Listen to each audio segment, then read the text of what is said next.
Hi friends, మీరు అందరూ బాగున్నారా? నేనైతే బాగున్నాను. మీ అందరూ బాగుండాలని నేను కోరుకుంటున్నాను.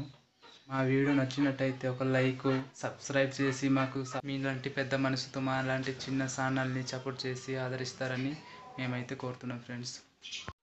ఈరోజు వీడియో వచ్చి ఎదురు కొమ్ములు మేము ఏ విధంగా నిల్వ చేసుకుంటామనే పద్ధతిని మీకు చూపించడం అయితే జరుగుతుంది. ఇప్పుడైతే ఈ తప్పెలలో మేము ఉడకబెట్టడానికి అయితే ఇక్కడ పెడుతున్నాము. మేము ఉడకబెట్టకుండా అలాగ పెట్టుకుంటే అయితే అది ముదిరినట్టు అయి గట్టిగా మారిపోతుంది. అందుకనేసి ఉడకబెట్టి మేము ఆరబెట్టుకుంటాము.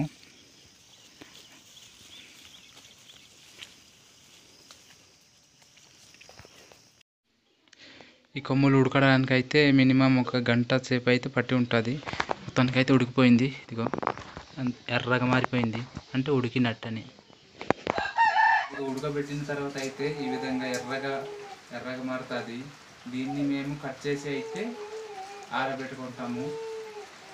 పొయ్యి పైన లేదా ఎక్కడైనా ఎండ కాస్తే బయట ఆ విధంగా అయితే మేము ఆరబెట్టుకొని మేము స్టోర్ చేసుకుంటాం. ఎక్కడైనా ఒక దగ్గర ఎలా కట్ చేయాలో మేము చూపిస్తాం. ఈ విధంగా అయితే మేము కట్ చేసుకుంటాము. ఇదిగో ఇలా కట్ చేసుకొని పెట్టుకోవాలి.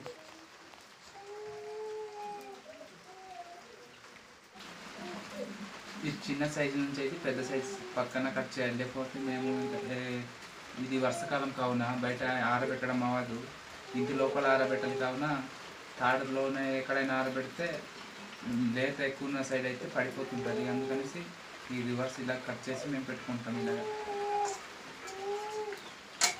ఈ విధంగా అయితే కట్ చేయాలి. మొత్తం అయితే కట్ చేసేయండి. ఇప్పుడు ఆరబెట్టాలి.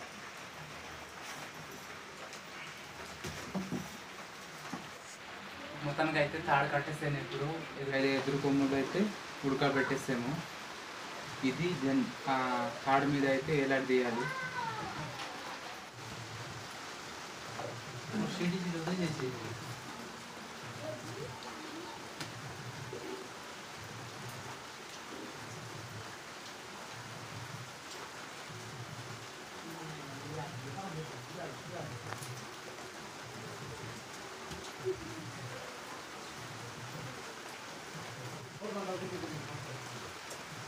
ఈ విధంగా ఎలా తీయాలి.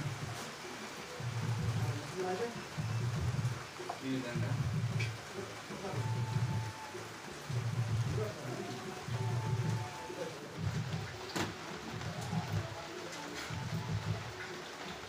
మొత్తం పడిపోతున్నాయి ఇక్కడ తెగి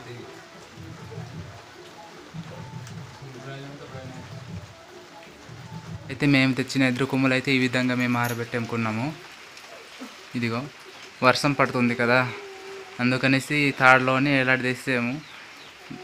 కిందన పొయ్యి ఉంది.